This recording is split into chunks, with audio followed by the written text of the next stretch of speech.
شب برات جہنم کی آگ سے آزادی دلانے والی یہ رات ہے، اور یہ اللہ کا فضل، اس کا کرم ہے کہ اس رب کریم نے ہمیں یہ خاص ایام اور خاص راتیں عطا فرمائی ہے کہ جن راتوں میں میرے عزیزو ہم عبادت کر کے اللہ کی بارگاہ میں سجدہ کر کے اپنے رب کو راضی کر سکتے ہیں، اپنے رب کو منا سکتے ہیں۔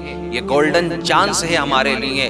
تو آؤ میرے عزیزو، اس رات کو یوں ہی نہ ضائع جانے دیا جائے، بلکہ اگر ہماری زندگی میں یہ رات آئی ہے نا تو اپنے رب کو راضی کرنے کی ہم کوشش کریں۔ اب یہاں پر ایک سوال پیدا یہ ہوتا ہے کہ عبادت کس طرح سے کی جائے اس رات میں؟ کیا کوئی خاص عبادت ہے؟ کیا کوئی الگ سے نماز ہے اس رات کے لیے؟ تو یاد رکھنا میرے عزیزو، آپ نوافل کی کثرت بھی کر سکتے ہیں، آپ قرآن کی تلاوت بھی کر سکتے ہیں، آپ کلمہ شریف کا ورد بھی کر سکتے ہیں، آپ درود پاک کی کثرت بھی کر سکتے ہیں، لیکن یاد رکھیں اگر آپ کی زندگی میں نا نمازیں جو فرض نمازیں ہیں وہ قضا ہو رکھی ہیں تو آپ کو چاہیے کہ آپ فرض نمازوں کو ادا کرنے کی کوشش کریں جو آپ کی قضا ہو گئی ہے۔ سب سے بہترین یہ معاملہ ہے۔ نوافل آپ پڑھتے ہیں، بتائے جاتے ہیں، اور شب برات کے نوافل کے تعلق سے بہت ساری میرے عزیزو نمازیں کچھ لوگوں نے بنا بھی رکھی ہیں کہ اس طرح سے پڑھی جائے، اس طرح سے پڑھا جائے، یا اس طرح کرو گے تو یہ ہوگا۔ بہت ساری چیزیں آپ کے سامنے آتی ہیں، لیکن اگر آپ کی فرض نمازیں قضا ہیں تو سب سے اچھی بات یہ ہے کہ آپ کو یہ رات ملی ہے اور آپ جاگ رہے ہیں اس رات میں۔ اگر آپ عبادت نہیں کر رہے ہیں تو بہتر ہے کہ آپ سو جائیں، جاگنے سے بہتر ہے آپ سو جائیں، لیکن آپ کا پورا نظریہ یہ ہے، آپ کا پورا میرے عزیزو مقصد جاگنے کا ہی ہے، تو آپ اللہ کی عبادت میں گزاریں، اور خاص طور سے وہ نمازیں پڑھیں جو آپ کی اپنی زندگی میں قضا ہو رکھی ہے۔ اور دیکھو اللہ نے کتنا فضل فرمایا ہے اپنے محبوب کی امت پر۔ میرے عزیزو رب کریم کے بے پناہ احسانات ہیں، ایک احسان کا بدلہ ہم ساری زندگی نہیں چکا سکتے ہیں، ایک احسان کا بدلہ۔ اس رب نے اتنے احسان ہم پر فرمائے ہیں۔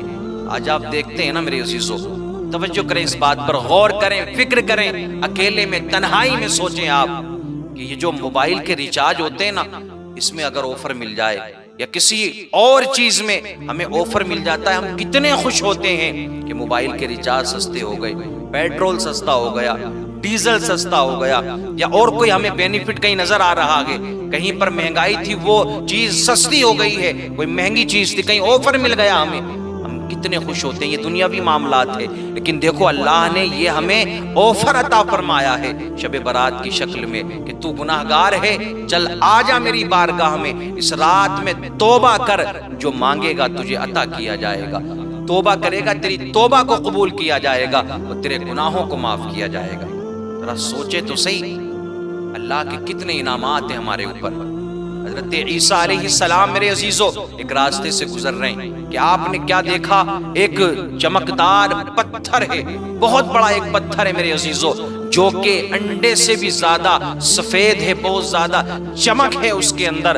حضرت عیسیٰ علیہ السلام دیکھ کر کے تعجب میں پڑ جاتے ہیں۔ آپ جب تعجب میں پڑے، آواز آئی، اے عیسیٰ، اس سے زیادہ تعجب والی جو چیز ہے وہ اس پتھر کے اندر ہے۔ اللہ اکبر کبیرہ۔ اب آپ نے تمنا ظاہر کی حضرت عیسیٰ علیہ السلام نے، اے مولا اس چیز کو بھی مجھے دکھایا جائے۔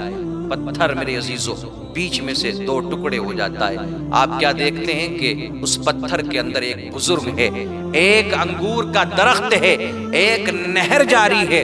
اللہ اکبر کبیرہ۔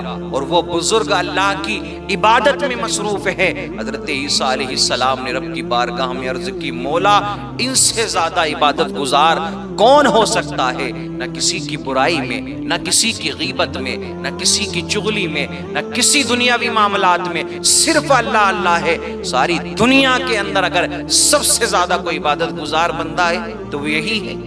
اللہ اکبر کبیرہ۔ حضرت عیسیٰ علیہ السلام نے اس عبادت گزار بزرگ سے پوچھا، یہ بتاؤ آپ اس پتھر کے اندر کب سے ہو؟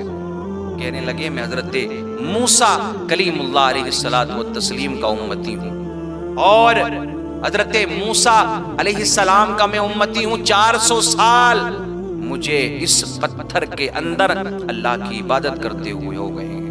اللہ اکبر کبیرہ۔ 400 سال سے میں اللہ کی عبادت کر رہا ہوں۔ حضرت عیسیٰ نے سوچا یار کتنا عبادت گزار بندہ ہے، تو میرے رب نے اعلان فرمایا، اللہ رب العزت نے ارشاد فرمایا، عیسیٰ میرا جو آخری پیغمبر ہوگا، جو میرا محبوب ہوگا، اس کی امت کو میں ایک رات ایسی عطا فرماؤں گا کہ اگر اس رات میں کوئی 2 رکعت نماز پڑھ لے گا، اللہ اکبر کبیرہ، تو میں اس کی 400 سال کی عبادت سے زیادہ ثواب اس کو عطا فرماؤں گا۔